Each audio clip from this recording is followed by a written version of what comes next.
Yeah, thanks, Peter. Hi, Mike. How are things? Good, thanks. Bit warm. Yeah, warmer than it is here in Dublin anyway. Yeah.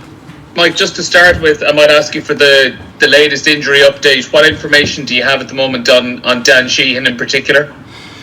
We still haven't got a confirmation on what it is. I think he's still seeing the specialists. Obviously, he's being rehabbed back in Dublin. So, hopefully Andy will have a bit more of an outcome-based answer tomorrow. But as we currently stand, he's seeing specialists and getting the proper treatment accordingly, really. Would the injury be a concern timeline-wise around the World Cup? There was a report last night saying that it could be between 6 and 8 weeks that he could miss the pool. Are those timelines open or are they being considered? Yeah, like I say, he's still being diagnosed and stuff, so we'll have a much better clue or idea tomorrow, Thursday, in terms of where he's at and what his back to return dates are. Obviously he's a very, very important player for the team. If he was to be out for maybe the first couple of pool games, is he a player that you would be willing to carry with the squads if, for example, he was only able to play one or maybe even none of the pool games? Yeah, I think what you get from Dan, he's one of the best hookers in the world currently, so he's going to be missed in whatever team he plays in. But again, we've got full faith in Rob Herring and Ronan Kelleher and Tom Stewart, obviously, that's showing his face at the moment. So it gives these guys an opportunity to have a pop this weekend. And again, depending on the diagnosis, we'll see how we go on the back end of it. But yeah, he's a world-class rugby player. He's been fundamental in terms of, or instrumental in terms of how we play our game. So he'd be a big loss to anybody. Thanks, Mike. Thanks, Neil. Anne-Marie? Hi, Mike. How's it going? Good, thanks. A week out from the World Cup, this game against Samoa, what are you hoping to see from the players building on from that game against England? I think we need to be a lot more clinical. We need to play our way. We know exactly what's coming with Samoa. They're a big physical side. We need to make sure that we're playing our game and playing at a tempo that we've trained for the past 8-9 weeks to play at. So it's making sure that the guys are in the right frame of mind. It's their final opportunity to sort of put a gauntlet down really for selection and stuff. And we want to go into the World Cup on a massive high. So we really want to be able to take our game. We haven't performed particularly well in Italy or England. We definitely felt a bit rusty and or clunky, as they've put it. So it's an opportunity for us now to fix the fixables. One thing a lot of the players have said over the last few weeks is just how good the preparation has been. Do you feel like you're in the best possible place? Obviously, injuries to the likes of Dan Sheehan aside, are you in the best possible place you could be heading into the World Cup? Well, we'll find out, won't we? But no, it's been incredible 8-9 weeks. I mean, we started rugby from day one, so the boys were chomping at the bit to get a game under their belt. It obviously is very different to training and running and stuff. So there are a few sore bodies out there, but it's perfect for what we want building up to it. Cheers, Mike. Thank you. Thanks, Anne-Marie. Aisling?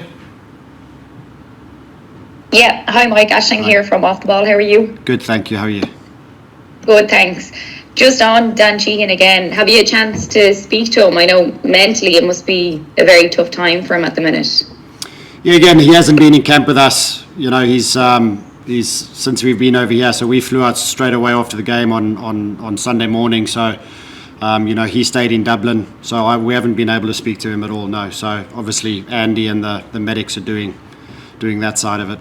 So we've got a team to prepare, so we're doing that. Yeah, absolutely.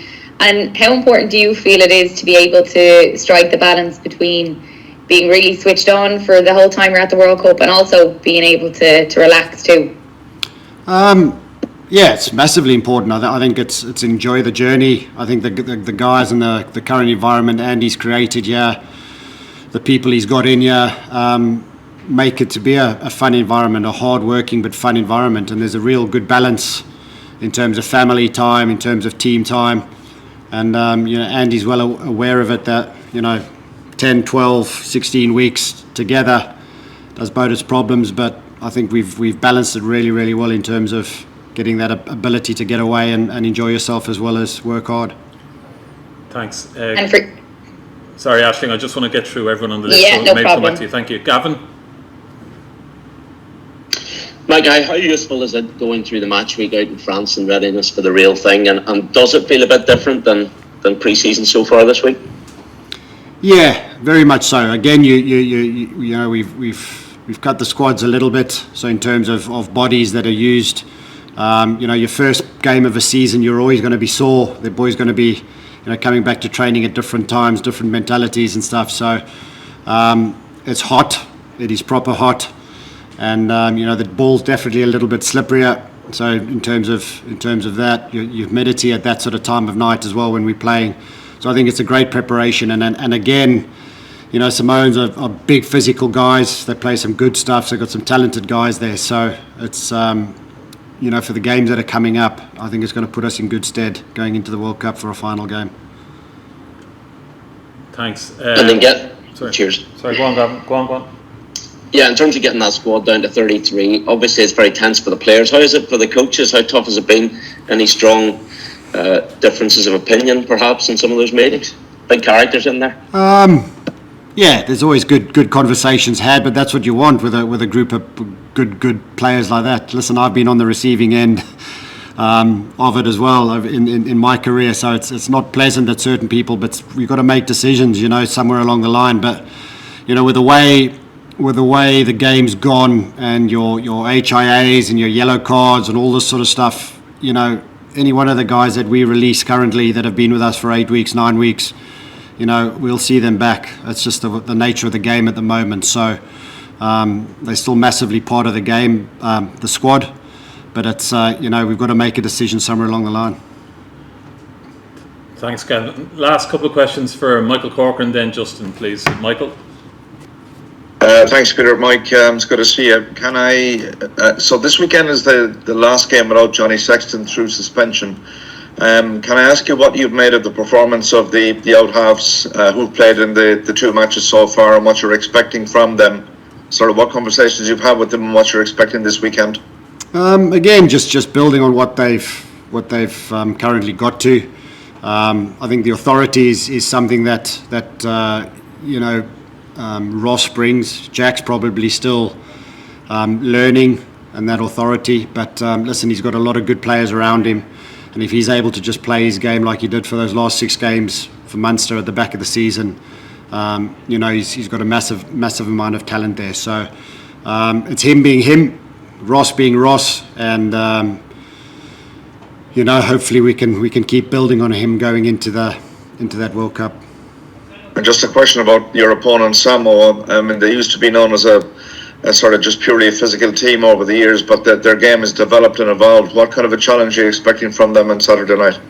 Yeah, they got some proper X-Factor players. I know their head coach, Lala Mapasua, I played with him in London Irish. I know the way he loves to play the game and coach the game. So it's, you know, that big physical side. And if they get momentum, or if we feed them in terms of loose kicking or anything like that, they're very dangerous on the counter-attack. So it's making sure that we tighten things up and we do what the right thing is to do in the game.